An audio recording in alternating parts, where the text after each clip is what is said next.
அனைவருக்கும் வணக்கம். இன்னைக்கு நண்டு குழம்பு செய்ய போகிறோம். அதுக்கு தேவையான பொருட்கள்லாம் பார்க்கலாம் வாங்க. 3 வெங்காயம், 3 தக்காளி, 1 கிலோ நண்டு, 1 மூடி தேங்காய், 1 ஸ்பூன் பெருஞ்சீரகம் போட்டு அரைச்சி வச்சுருக்கிறேன்.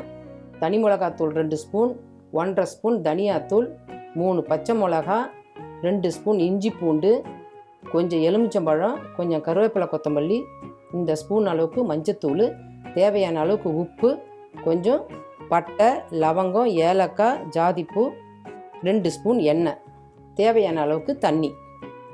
வானல் சூடாகிடுது. இப்போ எண்ணெய் ஊற்றிக்கலாம். எண்ணெய் சூடானதும் இந்த மசாலா போட்டுங்க. மசாலா பொரிஞ்சிடுது. இப்போ பச்சை மிளகா போட்டுங்க. பச்சை மிளகா போட்ட உடனே வெங்காயத்தை போட்டுடுங்க, ஏன்னா பச்சை மிளகா வெடிக்கும். போட்டுட்டு நல்லா கிண்டி விடுங்க. கிண்டி விட்டுட்டு அதுக்கு மேலே கொஞ்சமாக உப்பு போட்டுங்க வதங்கிறதுக்கு. இது நல்லா வதங்கினதுக்கப்புறம் இஞ்சி பூண்டு போட்டுக்கலாம். வெங்காயம் இந்த அளவுக்கு வதங்கினதுக்கப்புறம் இஞ்சி பூண்டு பேஸ்ட் போட்டுங்க. போட்டுட்டு நல்லா கிண்டி விடுங்க. பச்சை வாசனை போகிற அளவுக்கு வதக்கி விடணும். அதுக்கப்புறமெல்லாம் தக்காளி போட்டுக்கலாம். இஞ்சி பூண்டு பச்சை வாசனை போனதுக்கப்புறம் தக்காளி போட்டுங்க. தக்காளி போட்டதுக்கப்புறம் இஞ்சி வதக்குங்க. இஞ்சி பூண்டு போட்டதுக்கப்புறம் தீயை கொஞ்சம் கம்மியாக்கிடுங்க, அடி பிடிக்கும். தக்காளி போட்டதுக்கப்புறம் ஹை ஃப்ளேமில் வச்சு கிண்டுங்க நல்லா. அதுக்கப்புறம் அது மேலேயே மஞ்சத்தூள் போட்டுடுங்க. மஞ்சத்தூள் போட்டுட்டு தக்காளி நல்லா வதங்குற அளவுக்கு மீடியம் சைஸில் தீயை வச்சு நல்லா கிண்டிக்கிட்டே இருங்க. மசாலா இந்த அளவுக்கு வதங்கினதுக்கப்புறம் தனி மிளகாத்தூள் போட்டுங்க.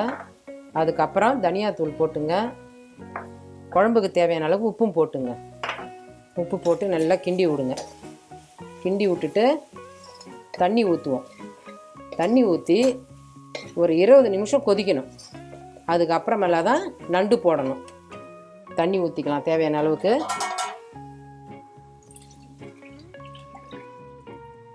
இது நல்லா கொதிக்கணும். இந்த நண்டு குழம்பு செய்கிறது ஒரு 5 பேருக்கு சாப்பிட்லாம். இந்த மாதிரி கிண்டி விட்டு மூடிடுங்க. ஒரு 1/4 மணி நேரம் கொதிக்க விடுங்க. அதுக்கப்புறம் நண்டு போட்டு அப்புறம் ஒரு 5-10 நிமிஷம் கொதிக்கணும்.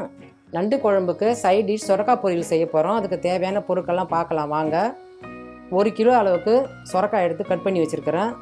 1 ஸ்பூன் எண்ணெய், கொஞ்சமாக ஒரு 1/2 ஸ்பூன் கடுகு உளுத்தம்பருப்பு, ஒரு காஞ்ச மிளகா, தேவையான அளவுக்கு உப்பு, இந்த கப்பு அளவுக்கு வறுத்த மல்லாட்டை எடுத்து பொடி பண்ணி வச்சுருக்கிறேன். வாங்க, தவா காஞ்சிடுச்சு. எண்ணெய் ஊற்றிக்கலாம். எண்ணெய் காயட்டும். எண்ணெய் காஞ்சிடுது. இப்போ கடுகு உளுத்தம்பருப்பு போட்டுக்கலாம். நல்லா வெடிக்குது. இப்போ காஞ்ச மிளகா போட்டுங்க.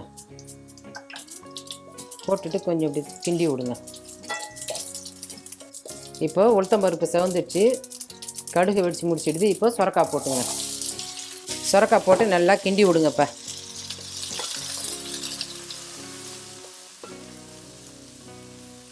கிண்டி விட்டுட்டு இதுக்கு தேவையான அளவுக்கு உப்பும் போட்டுங்க. இதுக்கு தண்ணி ஊற்றக்கூடாது. மூடி மூடி வேக வச்சா இந்த சொரக்காவே தண்ணி விடும். அதுலேயே சொரக்காய் வெந்துடும். வெந்ததுக்கு அப்புறமெல்லாம் மல்லாட்டை பயிர் பொடி போட்டுக்கலாம். இப்போ மூடி வேக வச்சிடலாம். இப்போ நண்டு போட்டுக்கலாம். நண்டு போட்டு ஒரு 10 நிமிஷம் குழம்பு கொதிக்கட்டும். மூடி கொதிக்க வைங்க. இப்போது சொரக்காய் ரெடி ஆகிடுது. வாங்க கிண்டி விடலாம். கிண்டி விட்டுட்டு அடுப்பு ஆஃப் பண்ணிவிடுங்க. ஆஃப் பண்ணிவிட்டு இந்த வறுத்த மல்லாட்டை பயிர் பொடி பண்ணி வச்சுருக்கிறேன் இல்லைங்களா, அதை போட்டு கிண்டிட்டு மூடிடுங்க. இந்த மாதிரி மல்லாட்டை பயிர் தூள் போட்டு கிண்டி மூடி வச்சுடுங்க. சொரக்காய் பொரியல் ரெடி. நண்டு குழம்பு கொதிச்சேன்னு பார்க்கலாம் வாங்க. இப்போது அரைச்சி வச்சுருக்கிறோம் இல்லைங்களா, தேங்காயும் பெருஞ்சீரகமும் அதை இதில் ஊற்றிடுவோம். குழம்புல ஊற்றிட்டு ஒரு 5 நிமிஷம் கொதிக்கட்டும். அதுக்கப்புறம் ஆஃப் பண்ணிக்கலாம். இது ஊற்றிட்டு நல்லா அப்படி கிண்டி விடுங்க. இந்த தேங்காய் எல்லா இடத்துலையும் போகணும். இப்படி கிண்டி விட்டு மூடிடுங்க. ஒரு 5 நிமிஷம் கொதிக்கட்டும். அதுக்கப்புறம் பார்க்கலாம் வாங்க. நண்டு குழம்பு ரெடி ஆகிட்டான்னு பார்க்கலாம். நல்லா கொதிக்குது பாருங்கள்.